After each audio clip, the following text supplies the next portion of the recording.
Assalamualaikum warahmatullahi wabarakatuh. Pada pertemuan kali ini kita akan membahas masalah langkah-langkah penyusunan latar belakang masalah. Nah, di dalam menyusun latar belakang masalah ini memang ada rumus runtutan yang perlu diperhatikan oleh teman-teman mahasiswa. Yang pertama, mendeskripsikan topik penelitian. Jadi mendeskripsikan topik penelitian ini adalah membahas masalah topik besar apa yang akan kita angkat. Misal kalau di dalam PAI kita ingin membahas masalah topik pengembangan media misalnya, atau pengembangan metode pembelajaran, atau pengembangan modul pembelajaran PAI. Nah, ini yang menjadi topik. Jadi itulah yang akan kita bahas secara umum. Nah, di dalam mungkin terdiri dari beberapa paragraf tentunya, dan dia pada akhirnya nanti memang di dalam menyusun latar belakang masalah ini tentunya akan membentuk skema semacam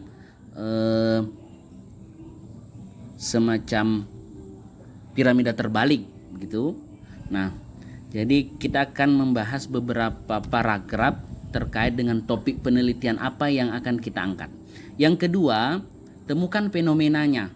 Nah, dari pilihan topik yang kita akan angkat, kira-kira hasil observasi yang pada pertemuan yang lalu pernah kita jelaskan bahwa ada apa sih, fenomena apa sih yang kita temukan, misalnya tentang apakah guru sudah melakukan pengembangan modul pembelajaran atau media pembelajaran atau metode pembelajaran PAI. Nah, ini kita akan temukan di dalam observasi. Jadi temuan fenomena ini kita dapatkan pada observasi gitu. Lalu kemudian mengidentifikasi masalah. Nah, di dalam proses observasi tentu nanti akan kita dapatkan beberapa masalah mungkin gitu ya.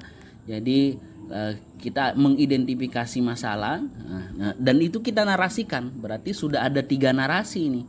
Narasi tentang topik secara umum, kemudian narasi tentang temuan fenomena yang ada di lapangan pada saat melakukan observasi. Yang ketiga, paragraf yang membicarakan tentang identifikasi masalah apa yang kita temukan. Nah, lalu dari identifikasi ini masuk ke poin 4, yaitu memfokuskan hanya pada satu masalah saja. Jadi kita pilih, saya ingin fokus pada masalah ini misalnya. Nah, lalu baru nanti yang kelima, kumpulkan penelitian sebelumnya. Nah, sebetulnya ini adalah langkah awal. Mengumpulkan penelitian sebetulnya ini adalah seperti halnya kita melakukan penelitian yang relevan.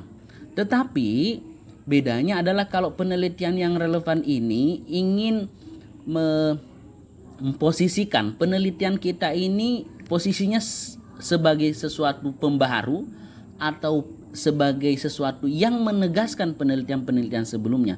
Nah, kalau di sini tidak. Kumpulan penelitian sebelumnya ini itu sebagai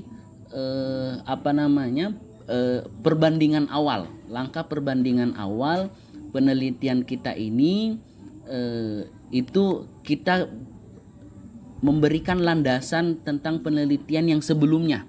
Jadi penelitian sebelumnya ini penting. Jadi sudah ada narasi paragraf yang paragraf di poin 5 ini yang membicarakan masalah penelitian terdahulu. Ya, penelitian terdahulu. Nah, mungkin 1 atau 2 penelitian lah yang kita sarankan bahwa penelitian itu diambil dari referensi jurnal. Lalu kemudian yang keenam, mencari dukungan berdasarkan teori ahli. Nah, ini juga akan kita narasikan secara luas terkait dengan teori ahli ini itu di kerangka teori, ya, di kerangka teori. Tetapi pada prinsipnya bahwa teori ini sebagai sebuah gambaran terhadap dukungan penelitian yang akan kita angkat. Misalnya teori tentang pengembangan modul, teori-teori tentang pengembangan metode, teori-teori tentang pengembangan media misalnya begitu. Sehingga ini nanti pada akhirnya teori ini akan dijadikan sebagai pisau analisa. Jadi seluruh paragraf-paragraf yang akan kita tulis di dalam latar belakang masalah itu harus memenuhi minimal 6 poin ini.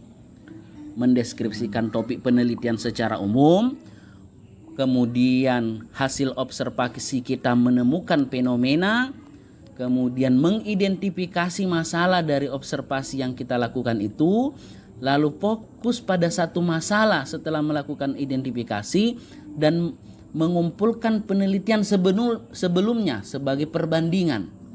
Nah, lalu mencari dukungan teori yang ada, ya, teori yang ada, yang akhirnya nanti ini kita jadikan sebagai pisau analisa. Saya kira itu penjelasan terkait dengan penyusunan latar belakang masalah yang ini menghimpun setidaknya ada 6 poin di dalam rangkaian paragraf-paragraf yang kita tulis di dalam latar belakang masalah. Dan perlu kembali kami ingatkan bahwa setiap paragraf membutuhkan referensi kecuali itu adalah statement penguat kita terhadap narasi-narasi yang muncul. Sekali lagi, bahwa semua paragraf yang muncul di dalam latar belakang masalah ataupun pada bab-bab selanjutnya itu harus menggunakan referensi kecuali itu adalah narasi statement kita atau analisa data kita dengan teori yang kita gunakan. Saya kira itu penjelasan yang terkait dengan materi langkah penyusunan latar belakang masalah, dan mudah-mudahan ini bisa mempermudah teman-teman sahabat-sahabat mahasiswa dalam menyusun skema latar belakang masalah dalam penyusunan proposal tesis teman-teman. Mungkin itu yang bisa saya sampaikan. Saya akhiri. Wallahul muwaffiq ila aqwamit thoriq. Wassalamualaikum warahmatullahi wabarakatuh.